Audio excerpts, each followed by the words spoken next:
wabarakatuh. Waalaikumsalam warahmatullahi wabarakatuh. Selamat siang, salam sejahtera untuk kita semua. Om Swastiastu, Namo Buddhaya, salam kebajikan. Perkenalkan, kami dari kelompok 1 yang terdiri dari saya Aisyah Hana Suwati dari Abdi 3. Kelihatan dikit lah. Ya, di sini kami akan mempresentasikan tugas PPKN kami tentang pasal 27 ayat 2. Tapi sebelumnya terima kasih pada Kak Reza selaku guru pembimbing PPKN kami karena telah memberikan kesempatan bagi kelompok kami untuk maju dan mempresentasikan materi berikut ini. Oke. Nah, Indonesia merupakan negara hukum yang berarti setiap kegiatan dari masyarakatnya ataupun pemerintahnya itu dilandaskan dari peraturan serta hukum yang ada di Indonesia. Nah, UUD 1945 menempati rating tertinggi dalam sistem perundang-undangan di Indonesia. Nah, salah satunya dalam Undang-Undang 1945 ada yang mengatur tentang hak yang dimiliki oleh warga-warga Indonesia. Contohnya seperti dalam pasal 27 ayat 2 yang berbunyi tiap-tiap warga negara memiliki hak atas pekerjaan dan penghidupan yang layak. Nah, artinya setiap warga Indonesia itu memiliki hak akan pekerjaan dan penghidupan yang layak. Nah, apa sih arti kata layak itu? Layak dalam Kamus Besar Bahasa Indonesia atau dalam KBBI itu artinya wajar, pantas, dan patut. Nah, mari sekarang kita lanjut ke penjelasannya. Penjelasan dari pasal 27 ayat 2 adalah pasal ini menegaskan bahwa setiap warga negara memiliki hak untuk memiliki kehidupan serta pekerjaan yang layak. Hal ini juga artinya warga Indonesia memiliki hak memiliki akses ke pekerjaan yang sesuai dengan bakat mereka, minat mereka, dan hal yang mereka sukai. Lalu juga ini berarti warga Indonesia memiliki akses terhadap kondisi pekerjaan yang layak serta adil. Hak ini juga mencakup upah yang memadai serta kondisi kerja yang aman. Serta hak ini juga mengutamakan keselamatan fisik, moral, dan martabat pekerjanya. Nah, sekarang kita lanjut ke contoh pewujudan hak dalam kehidupan dari pasal 27 ayat 2. Mulai dari contohnya yang pertama adalah program padat karya. Program padat karya adalah kegiatan yang dibuat untuk menciptakan banyak pekerjaan.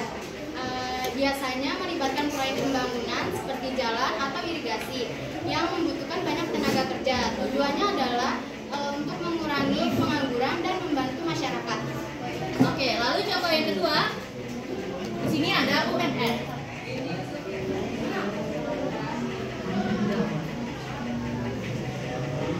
Atau upah minimum regional. Upah minimum regional. Pemerintah menetapkan upah minimum regional, gitu ya. Provinsi untuk menjamin pekerja mendapatkan upah yang layak, sesuai dengan kebutuhan yang layak atau lahannya menjadikan tersebut. Oke. Selanjutnya ada bantuan UMKM. Bantuan UMKM adalah program pemerintah yang bertujuan untuk membantu pelaku usaha mikro, kecil, dan menengah. Bantuan ini bisa berupa uang tunai, pelatihan, bimbingan teknis, atau bantuan keuangan.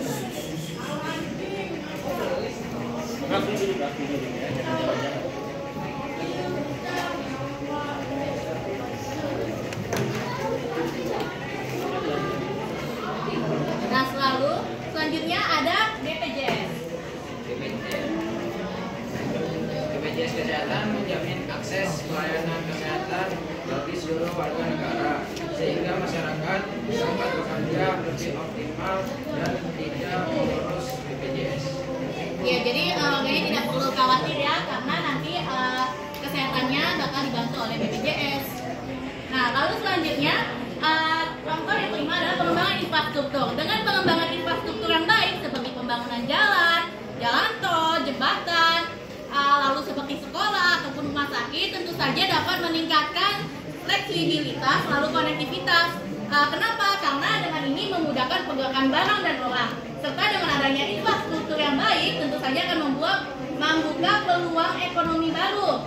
Nah, lalu dapat meningkatkan layanan penting seperti layanan pendidikan, layanan kesehatan, serta tentang jual beli.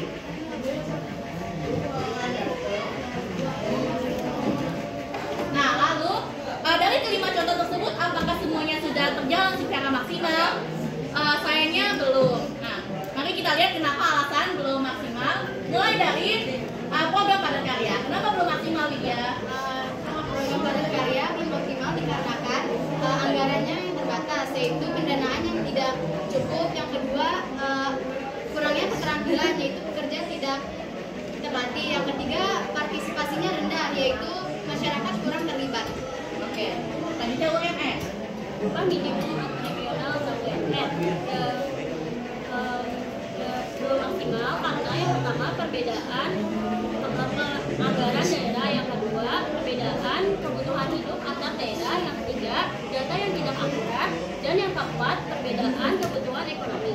Oke, lalu selanjutnya UMKM. UMKM belum terjalan dengan baik karena sulitnya akses pembiayaan, kurangnya jaringan pasar, keterbatasan teknologi, minimnya pelatihan, dan regulasi yang rumit dan persaingan yang ketat. Oke, lalu BPJS. BPJS belum terlaksana dengan optimal karena pekerja masih sering terabaikan, terutama hal jaminan kesehatan dan pekerjaan bersama kerja. Banyak pekerja informal yang tidak mendapatkan akses ke BPJS. Nah, lalu untuk pembangunan infrastruktur sendiri, kenapa belum terjalin dengan maksimal? Karena yang pertama kurangnya dana, lalu yang kedua kurangnya koordinasi, lalu kendala pada pembebasan lahan, kemudian lembaga pembangunan infrastruktur yang kurang berkompeten. Lalu yang kelima adalah penyusunan peraturannya ataupun penyusunan perencanaannya yang relatif lambat. Nah, teman-teman, dari PPT ini dapat disimpulkan bahwa dari analisis kelompok kami bahwa perwujudan hak tentang pekerjaan dan penghidupan yang layak sebagaimana diatur pada pasal 27 ayat 2 pada Undang-Undang 1945 belum sepenuhnya terjalin secara maksimal karena masih banyak pengangguran yang ada di daerah-daerah serta upah yang diberikan pun juga masih relatif belum bisa membiayai kebutuhan penghidupan pekerjanya. Nah, semoga dengan adanya presentasi ini kita dapat mengetahui tentang pasal-pasal yang ada di negara ini ya teman-teman. Terima kasih. Wassalamualaikum warahmatullahi wabarakatuh. Waalaikumsalam warahmatullahi wabarakatuh. Silakan yang ingin bertanya. Dari yang pertama dulu, dari Dimas ya. Kan kemudian perwujudannya kan belum maksimal ya. Nah, bagaimana cara memaksimalkannya? Bagaimana cara memaksimalkannya? Cara memaksimalkannya itu bisa dengan reformasi, lalu juga bisa dengan meningkatkan kualitas pendidikan yang ada.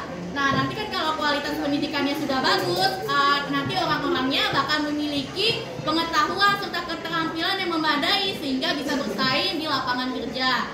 Jadi istilahnya untuk memperbaiki maksimalan ini, SDM-nya, sumber daya alamnya, sumber daya manusianya dipersiapkan, ditingkatkan lagi SDM-nya. Oke. Berikutnya pertanyaan dari Jasmine dulu ya, Bang. Alisa ya, silakan.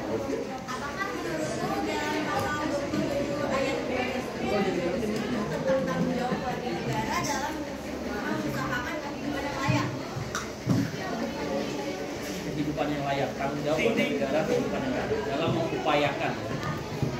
Iya, tentu saja masyarakatnya juga harus melakukan tanggung jawabnya dulu sebelum mendapatkan hak ini. Kan hak ini kan sudah diberikan, diupayakan dari pemerintah. Nah, tanggung jawab dari masyarakatnya tentu saja harus dilakukan, seperti misalnya bekerja dengan baik. Seperti itu, Pak.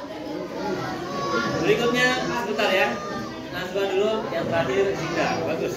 Silakan. Apakah TKI yang bekerja di luar negeri juga terlindungi dan mendapatkan hak yang sama? Yang di luar negeri? Ya. Ya, tentu saja untuk pasal 27 ayat 2 ini melindungi setiap warga negara, begitupun juga warga negara yang bekerja di luar negeri.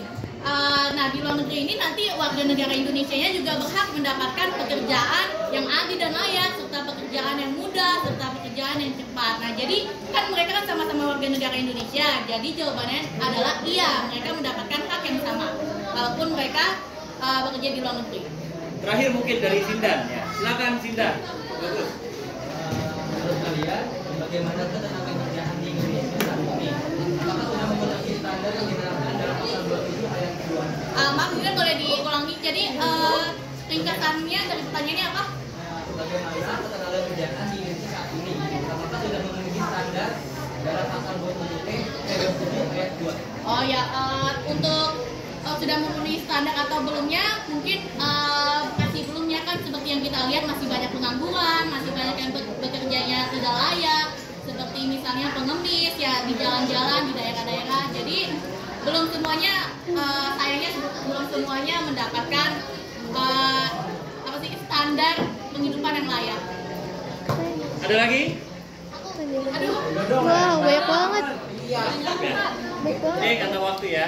Siapa yang memiliki tanggung jawab? Terakhir ya, habis di sini ya. Siapa yang memiliki tanggung jawab untuk memenuhi hak atas pekerjaan dan penghidupan yang layak? yang memiliki tanggung jawab untuk Pekerjaan dan penghidupan. Siapa yang bertanggung jawab? yang memiliki untuk memenuhi dari tentu saja pemerintahnya. Kan hak ya. Hak adalah segala sesuatu yang diberikan ya, saya diterima. Oke. Cukup ya. Oke, silakan ditutup kelompok 6. Sekian, terima kasih. Wassalamualaikum warahmatullahi wabarakatuh. Waalaikumsalam warahmatullahi wabarakatuh.